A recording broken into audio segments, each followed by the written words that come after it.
Suatu ketika saya mengunjungi sebuah channel yang bicara soal topik filsafat karena saya ingin belajar dari semua mereka yang menyukai filsafat. Karena saya percaya bahwa setiap kita memiliki pasal-pasal atau kepingan-kepingan yang tertinggal pada benak-benak orang lain untuk melengkapi pasal-pasal pikiran yang ada pada diri kita. Nah, di sana saya menemukan satu komentar yang mengatakan bahwa semakin saya berfilsafat, ya, apalagi pada saat malam hari, semakin dalam saya berfilsafat, maka semakin saya tidak bisa tidur, ya. Jadi saya tuh cukup tergeletik atau tertawa dengan komentar itu. Harusnya tidak demikian. Kita akan membahas topik tertentu pada bagian ini di Bukan Ahli Filsafat. Baik teman-teman, saya akan sharekan satu buku terlebih dahulu. Saya tidak bahas ya, tapi nanti kita akan bahas pada episode-episode yang akan mungkin di belakangan nanti ya. Ada sebuah buku yang ditulis oleh Gilles Deleuze ya, Filsafat Nietzsche ya. Beliau menceritakan bagaimana perlawanan Nietzsche terkait dengan filsafat Barat ya. Ini agak sedikit rumit ya, sedikit dalam. Nanti kita bicara pada bagian yang lain. Kita bersiap-siap saja terlebih dahulu untuk karena channel ini adalah channel bukan ahli filsafat dan mengandaikan bahwa teman-teman yang hadir di tempat ini adalah orang-orang yang ingin sekali berfilsafat ya, sehingga ini merupakan kumpulan orang-orang yang hanya mendasarkan diri digerakkan oleh rasa ingin bisa berfilsafat, paling tidak memfilsafati pikiran sendiri, dan jika siap mulai memfilsafati pikiran-pikiran yang ada di luar benak kita ya. Ini buku juga yang bisa teman-teman wajib baca ya, Berfilsafat sebagai sebuah langkah awal. Baik teman-teman, kita bahas tentang sebuah topik ya. Saya kasih nama yaitu filsafat tolol ya.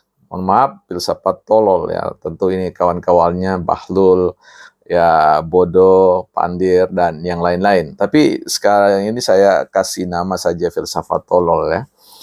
Nah, apa muatan dari filsafat tolol yang ingin saya sampaikan itu? Bahwa ketika kita ingin ya menyampaikan pikiran-pikiran kita, seringkali kita ya merasa atau mengalami kecemasan yang luar biasa ya.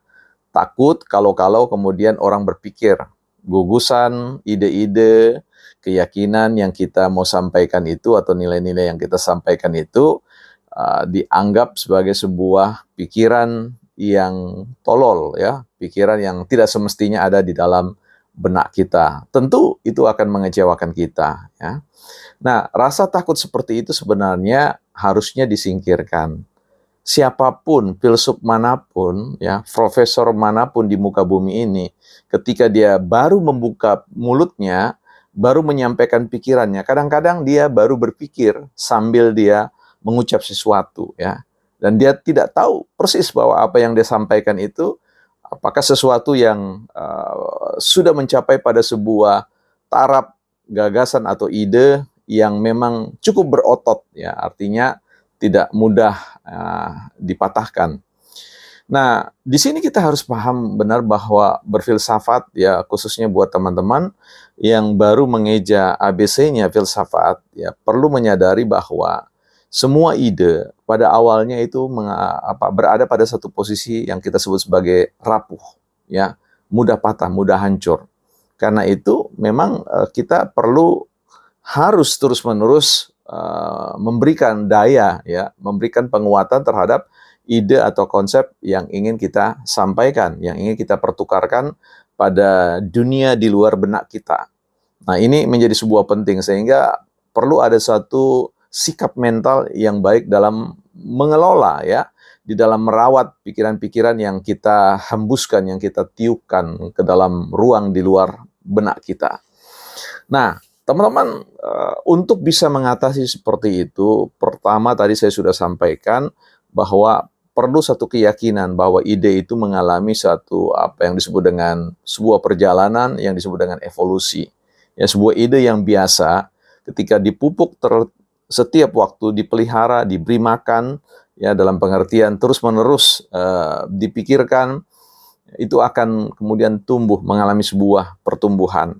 Dan ini bisa kita sejajarkan dengan pemahaman tentang sebuah pohon yang ditanam awalnya merupakan benih, kemudian kita siram, dia bertemu dengan unsur-unsur yang lain, mengalami sebuah peninggian dan juga pembesaran.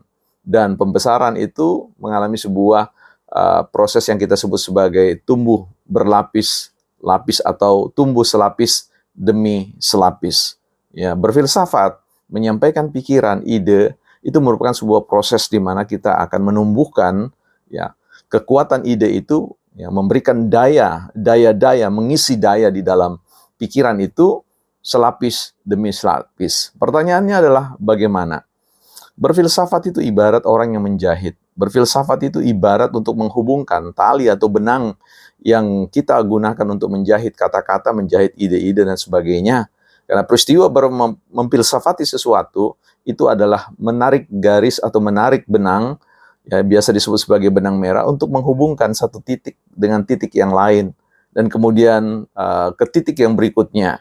Sehingga kemudian muncul sebuah gugusan, apa yang kita sebut dengan tiba pada sebuah pemaknaan. Dan itu terus-menerus dicari kaitan-kaitannya. Karena ketika teman-teman berfilsafat pada satu tingkat yang jauh lebih dari sekedar awalan, teman-teman akan menghubungkan satu ide demi satu ide.